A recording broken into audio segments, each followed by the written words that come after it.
Good day, class! This is Fedalin Pestaño, your subject teacher in bread and pastry production in the Dagupan City National High School Senior High School. Before we start, please bring out your pen and paper to take down notes. So please watch and learn. Let's begin. In bread and pastry, we had learning competencies, which is provide and produce bakery products or prepare bakery products. After reading this module, you will be able to prepare a variety of bakery products according to mixing procedures, formulations, recipes, and desired product characteristics. This module contains lesson about how will you prepare bakery products and types, kinds, classification, and formulation recipes following the standard operating procedure. This will help you independently demonstrate core competencies and enhance the knowledge, skills, and attitude in preparing and producing bakery products. Our topic for today is about the basic ingredients in baking and function.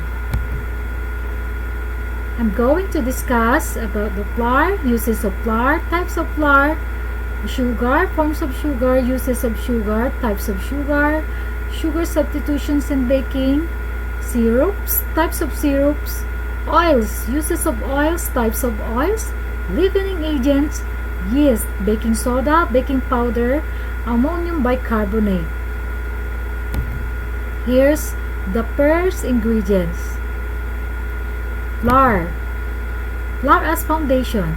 Flour is a finely ground meal or powdery product obtained from milling cereal grains, root crops, starchy vegetables, and other foods.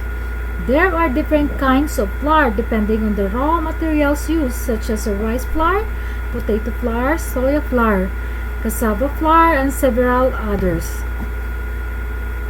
Uses of flour. The main ingredients of framework of baked products contribute color, texture, and flavor. It's also improved the nutritive value.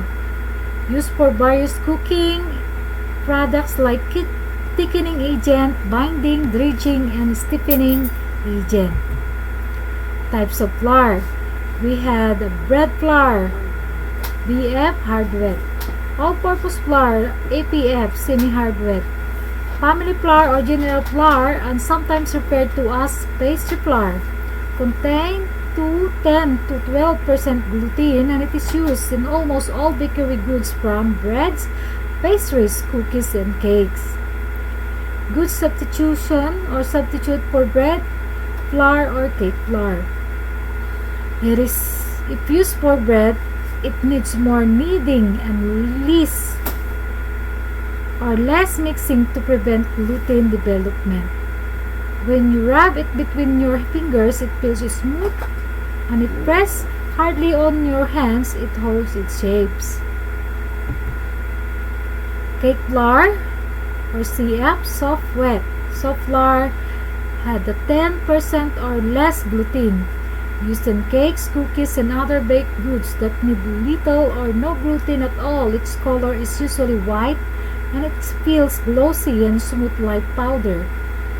Clumps a bit and tends to hold its shape if pressed with your hand. Whiter than bread and all-purpose flour. Other types, we have a rye, buckwheat, corn flour, and others are often used only for specialized types of baking, which imparts a distinct quality to the finished product. Durum flour, it is usually enriched and used to make noodles. Self-rising flour, basically ordinary all-purpose flour that has baking powder and salt added to it. Sugar and related products. Aside from sweet taste, it gives an appetizing golden color. Makes baked products tender because its property to retain moisture. Acts as a food of the yeast in the yeast bread. Add aroma and energy value to the baked products. The types of sugar. We have a granulated sugar. It is refined sugar that is commonly used at home. Brown sugar. It is partially purified product ranging from light to dark brown. Regular granulated sucrose containing various impurities that gives distinctive flavor.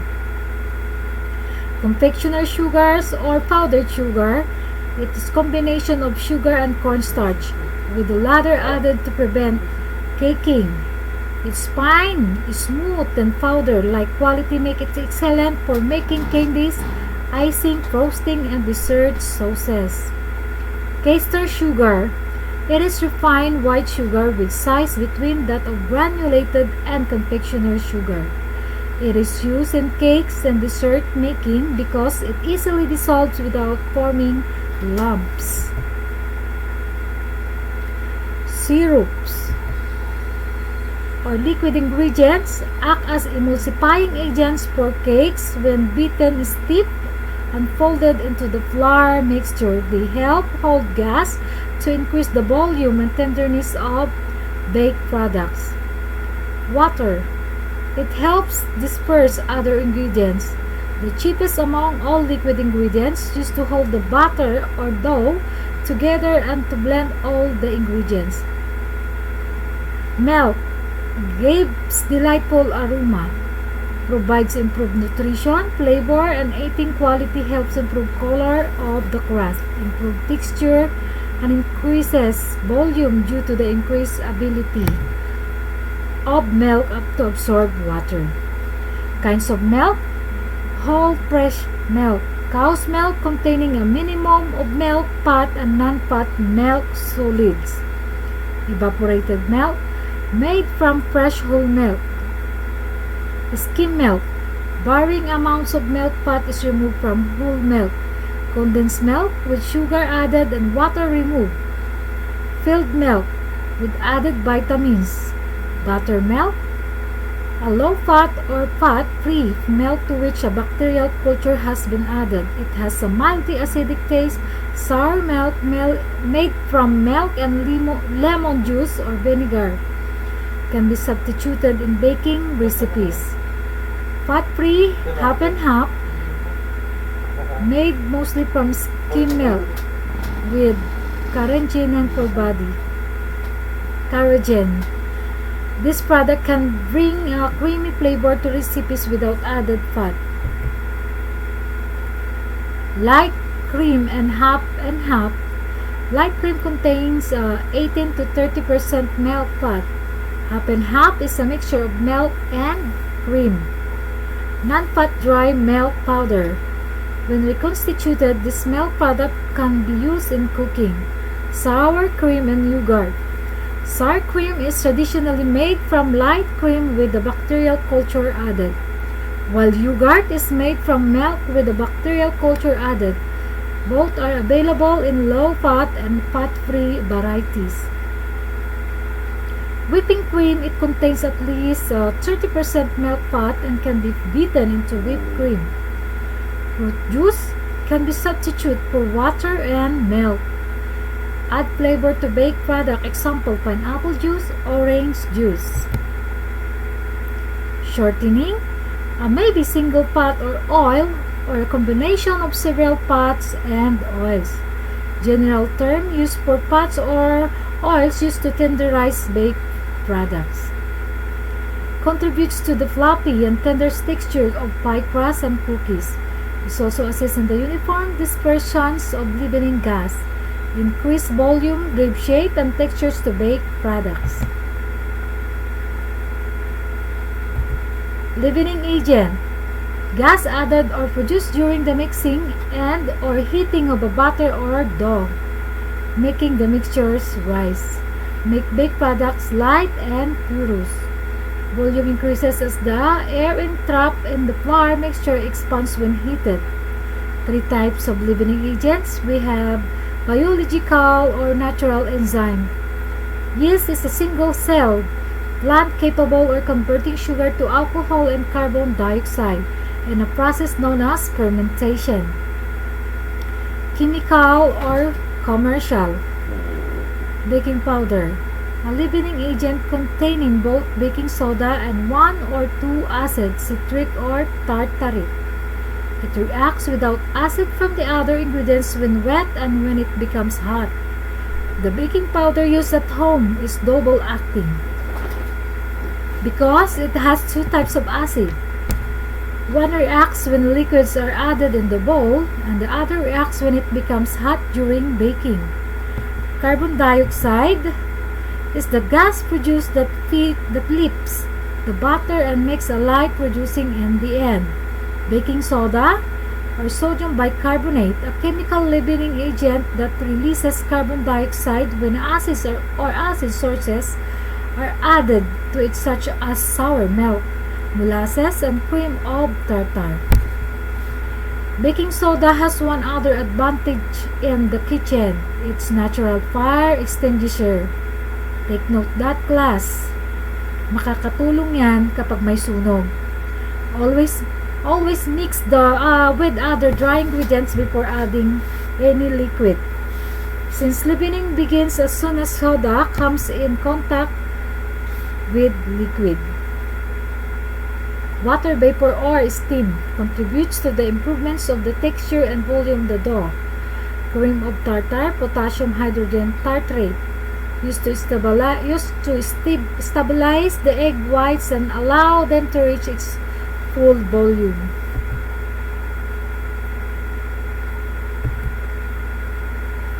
Flavoring agents. The amount to be used depends on the customer desire and the baker's knowledge of their concentration. Spices and seeds. Finely ground aromatic vegetable products to improve the quality of cooked food. Example: mace, cinnamon, and nutmeg. Flavorings. Extracts are solutions of the flavors in ethyl alcohol or other solvent. Example: orange, lemon, and vanilla extract. Chocolate. Popularly used in the baking of cakes, pies, and cookies. They provide variety as well as body and bulk to the mix or icing. Milk chocolate is at least 10% pure chocolate with added cocoa butter, sugar, and milk solids. Semi-sweet and bittersweet chocolate can be used interchangeably. They contain at least 35% pure chocolate with added cocoa butter and sugar. Sweet chocolate is a dark chocolate that contains at least 15% pure chocolate with extra cocoa butter and sugar. Unsweetened chocolate is used for baking and cooking rather than snacking. This ingredient contains pure chocolate and cocoa butter with no sugar added. Unsweetened cocoa powder is pure chocolate with most of the cocoa butter removed. Dutch process or European style cocoa powder has been treated to neutralize acids, making it mellower in flavor. This is the end of our presentation. So, class, I hope you understand the lesson. So, see you again on our next topic. So, God bless and keep safe.